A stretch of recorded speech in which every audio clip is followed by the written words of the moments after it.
Good morning. This is Demetria Petty back with another part of our employment references, academic references, and letters of recommendation. Oh my.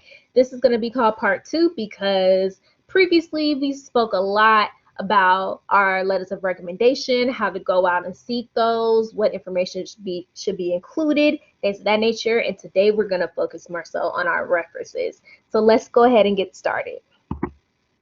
So who would be a reference for me? So these are going to be professional references, people who you've worked with in the past, people who've taught you in a class, seen you in some type of manner, academic or professional, that can help to vouch for you as a professional and kind of bridging the gap between what your resume says and your LinkedIn and your interview process.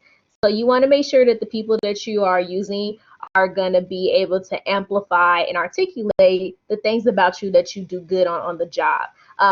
They're going to have do a little bit of a detailed account of what you type of work you've done in the past, a little bit more than what a LinkedIn endorsement of skills would do, which is just clicking some things and saying, yes, I endorse that they know how to use this skill set.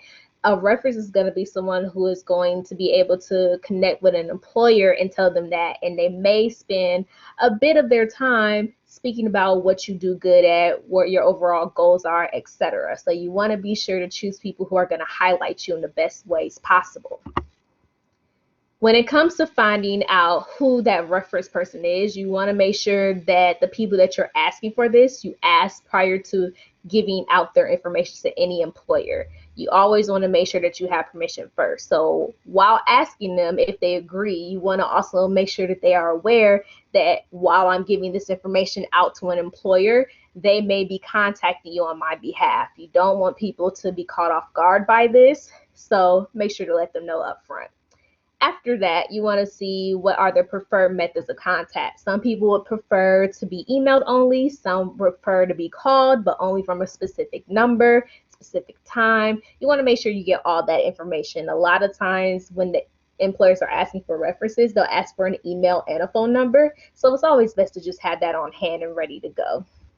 And lastly, you want to make sure that while you're asking this person for a reference, you're saying, hey, X company asked for me to provide references. I would really like for you to be one of mine. The reasons that I feel like you will be a good reference are A, B, and C.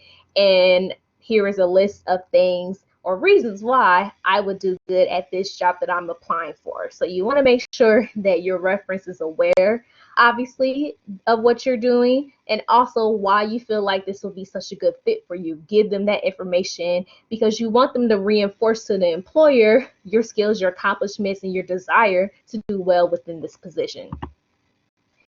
This is an example of a professional reference list. This is something that you can create a Word document, very simple, and have it saved to your computer, to a USB drive, anywhere where you can get to it quickly. If you're applying for multiple jobs and they're asking for you to upload these types of documents, you already have it at your disposal. So you'll notice that on this document, it's listing the person's name, the company they work for, their location, and then 2 ways of contacting them.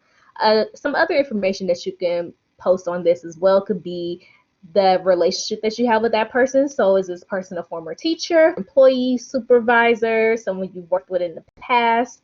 And you can also list how long you've known them, because a lot of times they'll ask anyway, so it's better to have that information right then and there so that they can go ahead and get that question out of the way. You know, sometimes people want to know how have you worked with them in whatever capacity and how long have you been around them, so they can get a good broad picture of who you are and how long that person has known you.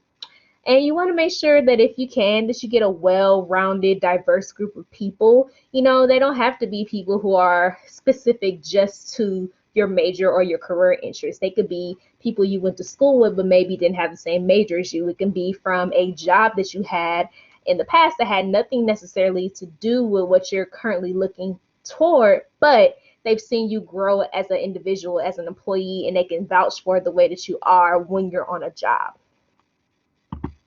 Well, that's going to be it. This was short and sweet, but if you want any more details or information on references, feel free to contact us at Career Center at indianatech.edu via email, or you can always schedule a in our virtual front desk.